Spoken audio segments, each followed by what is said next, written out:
జీషాన్ని ఉయ్యాలో వేసే రోజు నాకు జీషాన్‌కి నోరు తీపి చేయాలని మా అత్తయ్య చాలా వర్షం పడుతున్న ఆ వర్షంలో ఉదయాన్నే వచ్చి కీరైతే వండేశారు. స్వీట్ వండారు.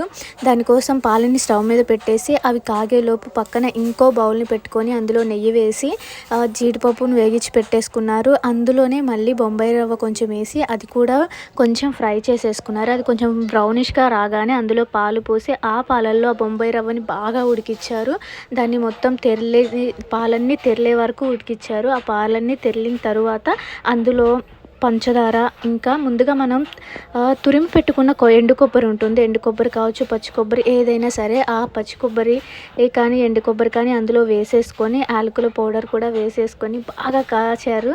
అది దగ్గర పడేంత వరకు కాచి ముందుగా ఏగిచ్చి పెట్టుకున్న డ్రై ఫ్రూట్స్ కూడా అందులో వేశారు. చాలా చాలా సింపుల్ రెసిపీ అండ్ చాలా టేస్టీగా ఉంది. ఇది జీషాన్‌కి నాకు మా అత్తయ్య తినిపిచ్చారు.